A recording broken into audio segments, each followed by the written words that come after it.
मेरा नाम रश्मिना दोषी है। मेरा नाम रश्मिना दोषी है। मेरा नाम रश्मिना दोषी है। मैं कतरास में रहती हूँ। कतरास में मेरे साथ क्राइम केस हुआ है। मेरी मम्मी मेरी बहन दोनों दिल्ली में रहती है और मैं लॉकडाउन के दौरान यहीं पे रहती हूँ। दिल्ली से मुझे मेरी बहन मम्मी से कोई हेल्प नहीं मिलती फाइनेंशियली, और मुझे मेरे भाई लोग परेशान करते हैं। दीपेश तोसी, भावेश तोसी और एक लड़का जिसके साथ मिलके उसने अश्लील वीडियो बनाई है मेरे घर के अंदर घुस के, और मेरे घर में बहुत अनगिनत कैमरे लगा दिए गए हैं। उस कैमरे का सोशल क्राइम किया गया है। पुलिस प्रशासन इस काम में मेरा कोई हेल्प नहीं करती है। थाने में 10 चक्कर काटे हैं 6 मंथ से। डीसी ऑफिस, एसपी को भी कंप्लेंट करने के दौरान भी मेरी कोई भी हेल्प नहीं की गई है और मुझे बहुत परेशान किया गया है। और जब मैं कोर्ट में केस फाइल करने के लिए बोल रही हूँ तो मेरे को महुआ दिया जाता है। हर दुकान वाले, हर शॉप को बोला जाता है इसको केमिकल्स डाल के चाय पिलाओ, इसको केमिकल्स डाल के पकोड़े खिलाओ। घर में पूरे में महुआ केमिकल्स डाला हुआ है, घर के पूरे अनाज में अंदर घुस के, और मैं खाने पीने लायक नहीं रही। मेरी मेंटलिटी पूरी ख़त्म कर दी गई है, मानसिकता पूरी।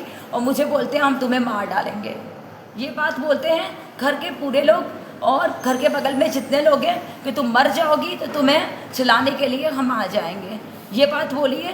पूरी मेंटलिटी वीक करके मेरे को कोर्ट तक पहुंच नहीं देते हैं।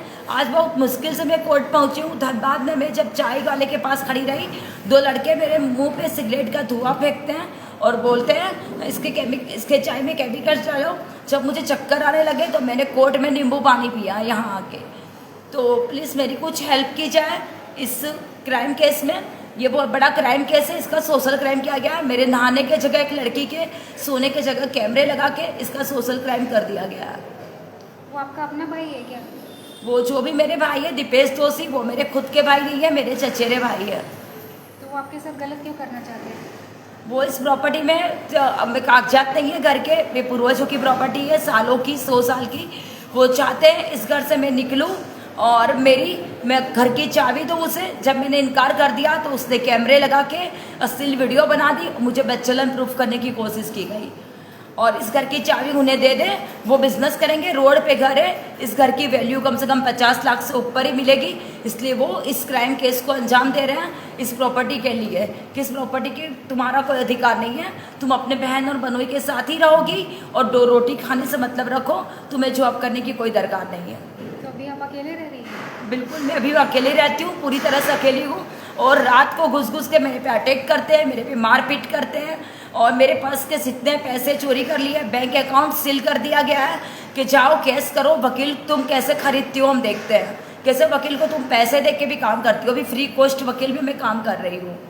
तो पड़ोस में किसी को पता है इस बारे में? पड़ोस लोग सबको ही जानते हैं, सब कोई कैमरे की फुटेज से कनेक्टेड होकर हंसते हैं मुझे नहाते नंगा देख के।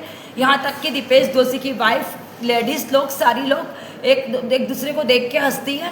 और इस क्राइम को सोशल क्राइम कर दिया गया है और बोल रहे हैं मेरे को कि इस गांव से नहीं निकलोगी तो तुम्हें पूरा नंगा करके रख देंगे। पड़ोस में आपने किसी से मदद मांगी?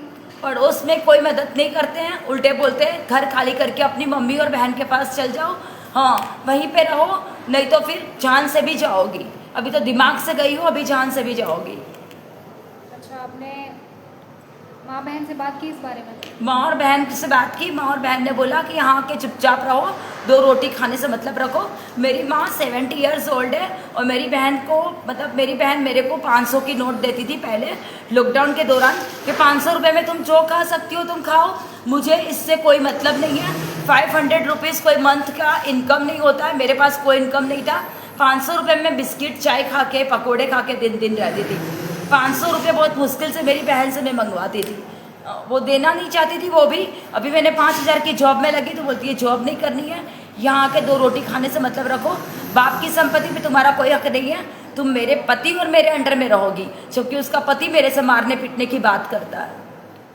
अच्छा, तो आपने किसी से और मदद, पड़ोस से किसी से मदद मांगी? नहीं, पड़ोसी से मैंने किसी से मदद नहीं ली है। तो अभी आप कुछ काम करती हैं, जॉब वगैरह? मैं जॉब करती थी, अभी मैं बेरोजगार हूँ। मेरा मोबाइल सील कर दिया गया है, बैंक अकाउंट सील कर दिया गया है। कपड़े कहाँ से लूँ मैं? एक और एक कपड़े पहन के मैं घूमती हूँ, नहा के रात को निकालती हूँ ये कपड़े और दिन को वही वॉश करके निकलती हूँ। रात को एक टी शर्ट और पैंट पहनती होती हूँ। हाँ, रोज के कपड़े पहन के आती हूँ, डालसा ऑफिस में भी सब हंस रहा है, और एक 50 रुपए की हवाई चप्पल, घर के अंदर मेरे को केमिकल्स से डाल के एकदम भिखमंगे जैसी हालत कर दी है। बोलते इस हालत में अगर तुम कहीं घूमोगी तुम्हारी कोई हेल्प नहीं करेगा, कोई तुम्हें भिखारी समझ के कटोरा दे के 2-5 रुपये दे देगा, ये बात बोलते हैं।